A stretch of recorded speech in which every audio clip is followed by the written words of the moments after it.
All right, in this video, we're going to be looking at tubular reabsorption and tubular secretion. Tubular reabsorption is returning fluids and solute to the blood. Tubular secretion is basically getting rid of solutes and getting rid of water and kind of what you would call urine formation. So looking first at tubular reabsorption. Tubular reabsorption, basically the idea again is returning those fluids to the blood. Most of the fluids that are filtered out are going to be returned to the blood. This has, also the nutrients that are in there. Water and ion reabsorption is controlled by hormones and can be regulated and adjusted through the use of those hormones. There are two different ways that these things can happen. It can happen through the transcellular route, which you can see there in the picture, that this where these water and solutes go directly through the cells of the tube, and they travel through that cell and then into the blood, whereas the paracellular route goes between tubule cells. And this is mostly, well, it's water, but it's also ions that move through this way because they can't pass directly through the cell membrane. When it comes to the reabsorption of sodium, however, sodium is an abundant filtrate, and so it is reabsorbed more on purpose. And what I mean by that is deliberately, because it is transported across the membrane through the process of active transport, which means that it requires energy to happen. And the reason that it is done, and I'll go back to this, actually, it kind of helps.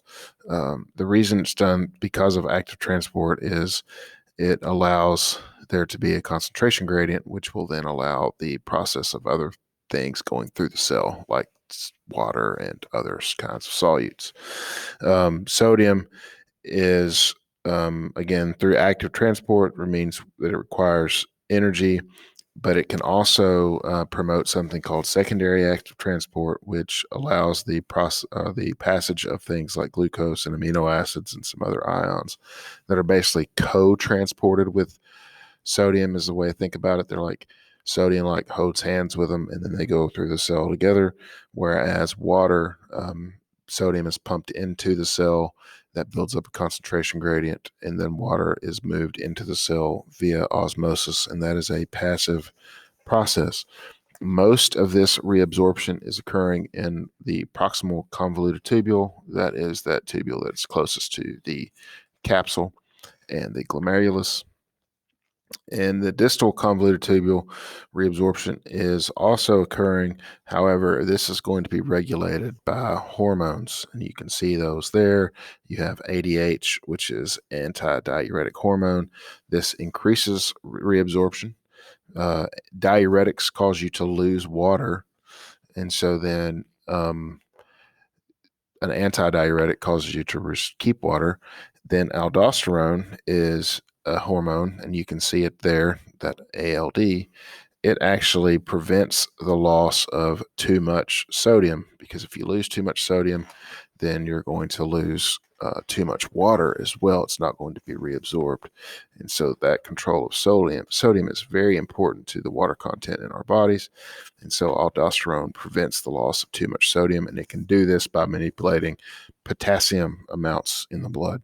I know that those two things don't seem to be related together, but they're constantly being related together because of the sodium potassium pumps. You may remember those from the nervous system unit. The tubes use the same sort of pumps. And so that moves us on to the tubular secretion section. Tubular secretion is basically reabsorption in reverse. It is getting rid of water and other things so that those things can be added to the urine and be excreted from the body. This occurs almost completely in the proximal convoluted tubule. You have ions that are going to be secreted, potassium ions, hydrogen ions. Hydrogen ions are secreted in order to control acid in the blood. You have ammonium, or NH4. that is secreted, other organic acids and bases. So tubular secretion is very important for disposing of substances like any sort of chemical that's in you, even like metabolites, something that you're trying to that are building up in the blood that are not good, something like urea, which is basically a waste product. Uric acid is another one that can build up in the kidneys, and that is not a good thing at all. It can secretion can rid the body of excess potassium, which is a way to control sodium levels.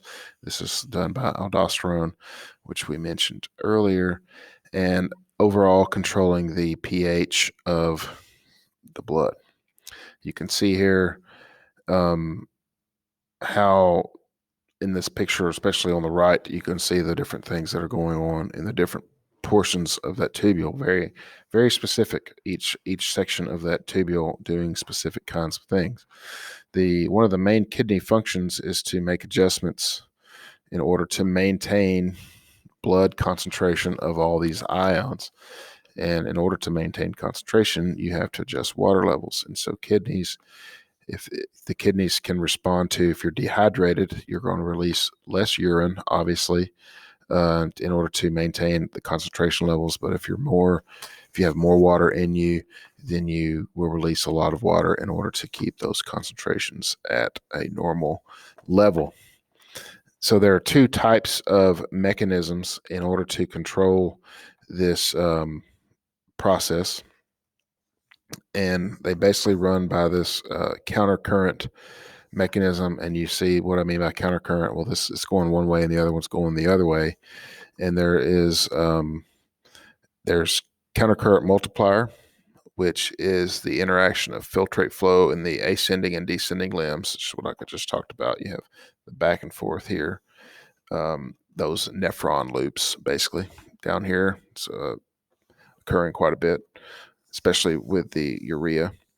And then you have the countercurrent exchanger, and this is occurring with the blood flow. And you can't see the blood flow very well in this picture, but there's basically capillaries intermingling all throughout this loop that allow for that exchange as well. And this countercurrent exchange is basically creating that gradient and preserving it, adding the perfect amount of water, getting rid of other things, especially urea in that loop is being removed.